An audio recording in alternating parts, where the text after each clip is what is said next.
church's individual members are equipped for their role of service within the church and community, including the release and training of those called to translocal ministry. Do you think every member of a local church should expect to serve within the local church, or should they just consider themselves in whichever sphere they're most concentrating their efforts, that they're representing Christ? I think that for people to feel an involvement in the local church is brilliant, and to play a part. And sometimes people who have a very high-flying job, 9 to 5, Monday to Friday, to be involved in something in church life that could be a complete contrast is very refreshing, and it speaks of community and affection. I think also sometimes people need to be recognised for the context they are in, so that the church gets behind and endorses, so that it may be that you have a very key role in society and you're part of a small group that cares for you and prays for you in that. Some guys carry huge pressure in the secular world, and I think sometimes we have in the past had a one-size-fits-all way of expressing devotion, and that way is you come to this and you come to that and you come to this. Well, really, it maybe we should be much more sensitive to, look, this guy plays such a key part, maybe in the world of drama, or maybe in education, or, it could be lots of areas.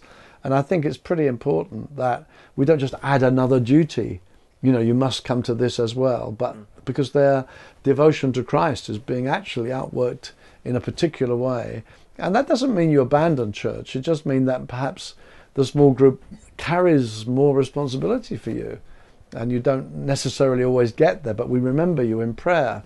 So you're not an independent, but nor are you forced into a narrow box. I remember you saying before, similarly, that we've sometimes had a philosophy which is, gosh, this guy's really going for it, very sharp, very bright, let's make him an elder, let's pull him out of the workplace where he's evidently perhaps making a real impact, and put him in the church 24/7, kind of.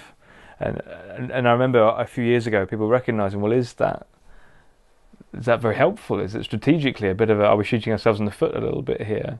I think that's interesting that Wilberforce came to a time when he felt, well, I want to serve God, I need to become a pastor. And happily, people said, no, don't do that. You're a very, very gifted politician. And he felt the only way I could serve God is to be a pastor. Well, thankfully, he was persuaded, no, keep going for what you're doing. And he did affect the culture, probably more than a local pastor would have done. So, yeah, it's, I think, a very important point you're making. I suppose in reality, something 90 to 99% of the congregation won't be involved in church leadership per se, and so it's helpful for people to recognise that them serving in whichever context they work in is God's, in a sense, God's calling for them for their lives as far as they know. I think at the same time, there may well be people in our ranks who are gifted. And I think that it's not for us to think, well, they must therefore go away to theological college or some specialist institution, but that the local church is a context where, hey, if a guy is gifted by God, maybe to be a pastor, settings are created where that gift can be cultivated, further training can be put in place, so that the local church cultivates other leaders, like the Acts 13 church at Antioch.